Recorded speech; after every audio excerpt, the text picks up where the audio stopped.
Buen día, yo soy Luis Ignacio Vázquez. Voy a explicar un tema correspondiente a la unidad 4, que vendría siendo balance de rotores. Esto corresponde a la actividad número 1 de la materia de vibraciones mecánicas, de horario de 7 a 8 pm. En este caso yo voy a balancear este rotor que hice yo, que si podemos ver siempre va a quedar en esta posición. A continuación ahorita les voy a enseñar un video donde les voy a explicar cómo está funcionando. Para poder realizar esto vamos a requerir una masa de referencia, la cual vamos a colocar en un ángulo radial en cualquier lado de nuestro rotor.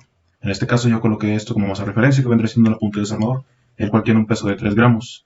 Para calcular nuestra magnitud de desbalance tenemos esta ecuación, donde la masa de desbalance y la distancia de desbalance es igual a la masa de referencia por la longitud de referencia por el seno del ángulo de referencia menos el ángulo de desbalance, que es el ángulo de desbalance. Ahorita lo explico más adelante, pero básicamente viene siendo la posición en la que va a quedar nuestro rotor una vez colocada nuestra masa de referencia. Esto entre el seno de nuestro ángulo de desbalance. Aquí lo podemos ver, vendrían siendo las medidas de nuestro rotor. Tenemos nuestra masa de referencia de 3 gramos, colocada ya aquí en este extremo, y lo podemos ver. Tenemos nuestra longitud de referencia, que vendría siendo colocado a 6.5 centímetros desde el origen, desde el centro de nuestra circunferencia. Tenemos colocada nuestra masa de 3 gramos a 6.5 centímetros. Aquí lo podemos observar. Tenemos un ángulo de referencia de 225 grados de la posición original, iniciando desde aquí, ¿verdad? Son 225 grados hasta nuestra posición para nuestra masa de referencia.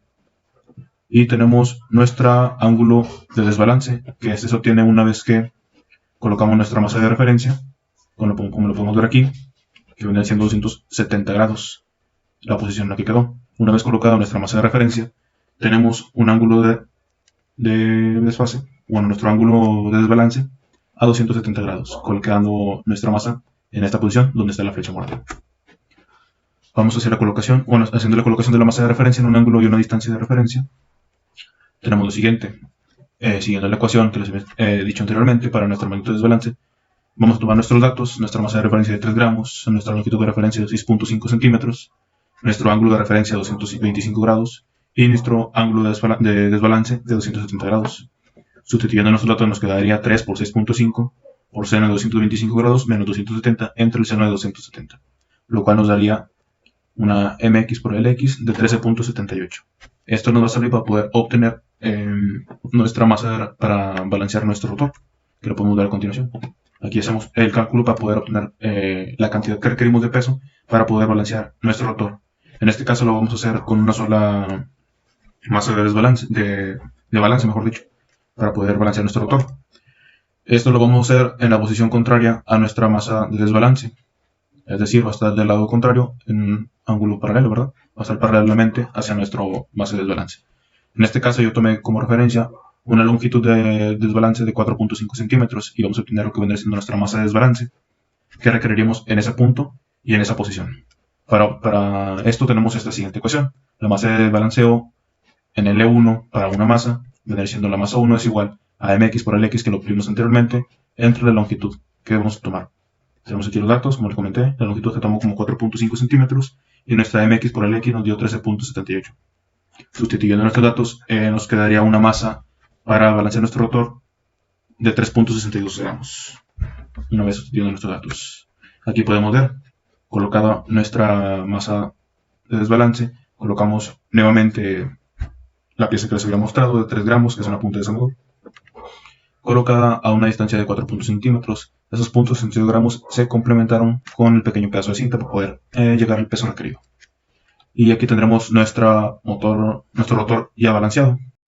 Para el balance de nuestro rotor, como les comentaba anteriormente, una vez hecho los cálculos, vamos a tomar un ángulo de referencia. Les había comentado que iba a tomar 225 grados. Ok, colocamos nuestra masa en esta posición de 225 grados. Podemos ver que si lo giramos, nuestro ángulo quedaría en la zona morada. Ok, entonces ese sería nuestro ángulo de referencia, nuestra masa de referencia, y la distancia de referencia será 6.5 centímetros. Si quitamos esta masa, vamos a ver que siempre va a quedar en esta posición. Siempre va a quedar en el lado rojo. ¿Por qué? Porque nuestro rotor está desbalanceado. Ya tomando nuestra longitud, nuestro ángulo de referencia, longitud de referencia, hacemos los cálculos que previamente les había mostrado y obtenemos la masa para nuestro rotor Para poder balancearlo en 4.5 centímetros, que aquí tengo la marca, si colocamos nuestra punta, nuestro peso ahí mejor dicho, nuestro rotor quedaría balanceado, quedando siempre en posiciones diferentes, como podemos ver aquí. Ahí ya estaría balanceado nuestro rotor. Y pues de mi parte sería todo. Muchas gracias por ver el video.